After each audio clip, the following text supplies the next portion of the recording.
అంగీకరించడం కాదు, ఉతికి పారేశాను. మీరు పవన్ కళ్యాణ్ పెళ్లిళ్ళ గురించి జగన్ మాట్లాడినప్పుడు తప్పని తిట్టాను. మీకు చంద్రబాబు నాయుడు సతీమణి గురించి ప్రస్తావించినప్పుడు అసెంబ్లీలో చాలా తీవ్రంగా స్పందించాను. నిన్న కాక మొన్న లోకేష్ ఆవేదన కరెక్ట్ అని చెప్పాను, ఆక్రోశం కరెక్ట్ అని చెప్పాను. ఇవన్నీ మర్చిపోయారా? ఇవన్నీ నిజం కాదండి. నా యూట్యూబ్ ఛానల్ తీసి చూడండి. ఇప్పుడు కాదు, ఎలక్షన్ల ముందే కదా ఇవన్నీ. చంద్రబాబు నాయుడు సతీమణి పైన జగన్ మాట్లాడిన వారిపైన జగన్ ఉపేక్షించాడని ఆ రోజు కూడా విమర్శించానే. నేను ఎక్కడ సమర్థించానా? అందువల్ల నా సంస్కారం మీరు చూడండి కావాలంటే. ఇప్పుడు కాదు, ఎప్పుడు ఎవరిపైన అసభ్యంగా మాట్లాడినా నాగేశ్వరరావు ఎవరు అంగీకరించడు.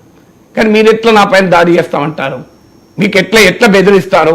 పోనీ మీ బెదిరింపులో భయపడుతున్నా నాగేశ్వరం మాట్లాడడం మానేస్తారా? మీ తరం కాదు, అది మీ తరం కాదు. నేను అనేక సార్లు చెప్పాను. ఇప్పుడు కాదు, ఉస్మానియా విశ్వవిద్యాలయం గోడలను అడగని చెప్తారు నాగేశ్వర్ అంటే ఎవరు. ఉస్మానియా విశ్వవిద్యాలయంలో ఉన్న రాళ్ళని అడగని చెప్తారు నాగేశ్వర్ ఎవరు. 40 ఏళ్ల క్రితం యూనివర్సిటీ రాజకీయాల్లో రక్తపాతాలను కూడా ఎదిరించి నిలబడ్డ వాళ్ళం. కత్తులతో కటారాలతో ఎదురెట్టినా కూడా కమిట్మెంట్తో నిలబడ్డ విద్యార్థిగా ఉన్న రోజులు అవి మాకు తెలియదు. అప్పుడున్న వాళ్ళు ఇప్పుడు కూడా ఉన్నారు కదా వివిధ రాజకీయ పార్టీల్లో. అట్లా భయపడే వాళ్ళే కాదు. నేను ఎన్నోసార్లు చెప్పాను, జీనా హైతో మర్నా సీక్కో, కదం కదం పర్ లడ్నా సీక్కో. బతకాలంటే చావడం నేర్చుకోవాలని నినాదం ఇచ్చిన వాళ్ళు ఇట్లాంటి పిచ్చి ప్రేలాపాలకు భయపడతాడు నాగేశ్వర అనేవాడు. సో నాగేశ్వర అనేవాడు మీరు అంత భయపడేంత స్థాయిలో ఉన్నారనుకుంటే పొరపాటు. కానీ మీ సభ్యత ఏంటి, మీ సంస్కారం ఏంటి, మీ పాలన గీట్రా ఏంటి? మీరు చెప్తున్నారు కదా అసభ్య పోస్టులు పెడితే పీడీ చట్టం అని ఇలా పేపర్లో వచ్చింది కనుక ఈ చర్చ. మరి పెట్టండి పీడీ చట్టం. పీడీ కాకుండా డీపీ చట్టం పెట్టండి, ఏదో చట్టం పెట్టండి. ఇంత మీకు ఉదాహరణలతో సహా పేర్లతో సహా మీకు కూడా తెలుసు కదా, వాళ్ళు అక్కడే ఉంటారు కదా, మంగళగిరిలో ఉండే వ్యక్తే కదా. మీరు పెట్టండి కేసు, ఏ కేసు పెడతారో చూడండి, ఛాలెంజ్ చేస్తానండి. మిమ్మల్ని అప్రిషియేట్ చేస్తే పెడితే. లేని కేసు కూడా పెట్టమని అంటలేను. ఒక్క మాట సందేశాన్ని ఇవ్వండి. ఇది పద్ధతి కాదు. ప్రొఫెసర్ నాగేశ్వర్పై కానీ ఇంకెవరిపై కానీ మన వాళ్ళు అసభ్యంగా పోస్టులు పెట్టినా, బెదిరిస్తూ పోస్టులు పెట్టినా దీన్ని మేము సమర్థించము అని ఒక్క సంకేతంతో వాళ్ళు చేస్తారంటే మీ సేవ కొరకే కదా, మీ కళ్ళలో ఆనందం కొరకే వాళ్ళు చేసేది. మీ కళ్ళలో ఆనందం ఉండదు, కోపం ఉంటుంది అంటే వాళ్ళు భయపడరండి. సో వ్యక్తులుగా వాళ్ళకి పబ్లిసిటీ ఇవ్వడం నాకు ఇష్టం లేక వాళ్ళ పేర్లు చెప్పడం లేదు. ఎంతోమంది, మామూలు కాదు ఇవన్నీ. So who gave you authority, who gave you power? దీన్ని ఎంతకాలం అంగీకరిస్తాం? ఇప్పుడు నాకు నిజంగానే నేను ఇప్పుడు రేపు గుంటూరు వెళ్ళాను అనుకోండి, నాకు ఏదైనా చిన్న ప్రమాదం జరిగినా దానికి బాధ్యత తెలుగుదేశం పార్టీ అనిపించు. ఎందుకంటే వాళ్ళ పార్టీ నాయకులు ఓపెన్గా బెదిరిస్తారు కదా, వాళ్ళ పార్టీ కార్యకర్తలు కాదా చెప్పమనండి. ఇప్పుడు రేపు నిజంగా కూడా పోలీస్ కేసు వాళ్ళ మీదనే అవుతుంది. పిచ్చోళ్ళు వీళ్ళు, వాళ్ళు మంచిగానే ఉంటారు పై నాయకులు. ఇప్పుడు ఇది ఆన్ రికార్డు ఉంది కదా బెదిరించడం. రేపు ఏ చిన్న ఘటన జరిగినా, సంబంధం లేని ఘటన జరిగినా కూడా ఫస్ట్ జరగవలసింది వాళ్ళే. ఎందుకంటే వాళ్ళు ఓపెన్గా బెదిరించారు కదా.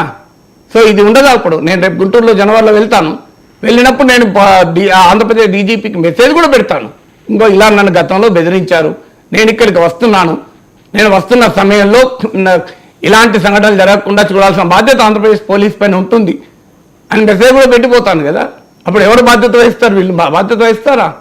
రేపు అనుకోకుండా ఏదైనా జరిగినా కూడా మీరే బాధ్యులు, ఎందుకంటే మీరు ఆల్రెడీ బెదిరించి పెట్టారు కదా. సో ఈ దుర్మార్గాన్ని క్లోజ్ చేయండి అని అడుగుతున్నాను. నేనేమంటున్నాను, మీరు ఇంత పాలనా దక్షత అనుభవం ఉన్న ముఖ్యమంత్రి కదా, మీరు నిజాయితీగా ఆలోచించండి. నేను ఎన్నడూ ఎవరి పైన అసభ్యంగా మాట్లాడలేదు. మీరు మీ వాళ్ళు ఎలా మాట్లాడతారు? ఒక సంకేతాన్ని ఇవ్వండి, ఒక సందేశాన్ని ఇవ్వండి, ఒక రాజకీయాల్లో హుందాతనాన్ని ప్రదర్శించండి, మీ పాలన న్యూట్రాలిటీని ప్రపంచానికి చాటండి. మేము వైసీపీ వాళ్ళే కాదు మా వాళ్ళైనా ఒప్పుకోమని. ఇది 15 రోజులుగా అడుగుతున్న ఒక్క రియాక్షన్ అయినా ఉందా? ఈ 10 రోజుల క్రితం ఫస్ట్ టైం లోకేష్ రెస్పాండ్ అయ్యాడు. లోకేష్ టీం నుంచి కూడా రెస్పాండ్ అయ్యారు. వీ విల్ యాక్ట్ సార్ అన్నారు. వాళ్ళ మీద మేము వాళ్ళతో మాట్లాడతామన్నారు, మాట్లాడారట కూడా. అయినా నేను ఎందుకు బహిరంగంగా మాట్లాడాల్సి వస్తుందంటే వ్యక్తులుగా మాట్లాడడం కాదు, వ్యవస్థగా మీరు ఒక సంకేతాన్ని ఇవ్వండి. ఎందుకంటే ఇవాళ వీలు కాబట్టి ఇంకోటి వస్తాడు. వ్యవస్థగా మీరు సంకేతాన్ని ఇవ్వండి అంటే ఇప్పటివరకు ఇవ్వలేదు కనుక బహిరంగంగా మాట్లాడాల్సి వస్తుంది. ఇప్పుడైనా రెస్పాండ్ అవుతారేమో చూద్దాం సార్. ఎందుకంటే గతంలో చాలాసార్లు మీరు ఇబ్బంది పడ్డారు, నేను కూడా చూశాను. నేను ఇబ్బంది పడలేదు, ఇబ్బంది పెట్టారు. నేను ఎప్పుడు ఇబ్బంది పడను, మర్చిపోను. అయితే ఎందుకు బహిరంగంగా చెప్తానంటే, నేను ప్రజాక్షేత్రంలో చేస్తున్న పనికి రియాక్షన్ అయినప్పుడు దాన్ని ప్రజాక్షేత్రంలోనే ఎడగడతాను. ఎందుకంటే ప్రజాక్షేత్రంలోనే జరుగుతున్న పని కదా, నేను మాట్లాడినంత ప్రజాక్షేత్రంలో ఉన్నాయి. సో నాపై జరుగుతున్న దాడిని కూడా నేను ప్రజల ముందే పెడతాను, ప్రజలే నిర్ణయానికి వదిలేస్తాను. కోట్లాది మంది తెలుగు ప్రజలు, ప్రపంచవ్యాప్తంగా ఉన్న 10 కోట్ల మంది తెలుగు ప్రజలకే వదిలేస్తాను, మీరు నిర్ణయించండి. మీరు రాజకీయాలు మీ అభిప్రాయాలు ఏమున్నా దీన్ని అంగీకరిస్తారా? ఈ ధోరణి మీరు సమర్థిస్తారా? ఇది నేను 10 కోట్ల మంది ప్రపంచవ్యాపిత తెలుగు ప్రజలకు నేను చేస్తున్న విజ్ఞప్తి. ఇక్కడ నాగేశ్వర్ వదిలిపెట్టండి, ఫలానా పార్టీ వాళ్ళు వదిలిపెట్టండి. ఈ ధోరణి మీరు సమర్థిస్తారా? మీరు దీని నా సూటి ప్రశ్న, 10 కోట్ల మంది తెలుగు ప్రజలకు ప్రశ్న. వాళ్ళు ఏమి యాక్షన్ తీసుకోలేదు అంటే సమర్థించినట్టే కదా సార్. అంటే నేను వాళ్ళ యాక్షన్ తీసుకుంటారా తీసుకోరా అనే దానికన్నా ప్రజాక్షేత్రంలో నాపై ఎవడు దాడి చేసినా దాన్ని ప్రజాక్షేత్రంలోనే ఎదుర్కోవాలి కనుక పబ్లిక్గా చెప్తున్నాను. ఎందుకంటే దీనిపైన వేరేది ఏముంటుంది ప్రైవేట్గా చెప్పేది? ప్రజాక్షేత్రంలో చెప్తాను, ఇంకా చెప్తాను, మళ్ళీ చెప్తాను. దీనిపైన అధికార వ్యవస్థల నుంచి ఆన్సర్ వచ్చేదాకా చెప్తాను. రైట్ సార్, చిన్న బ్రేక్ తీసుకుందాం సార్.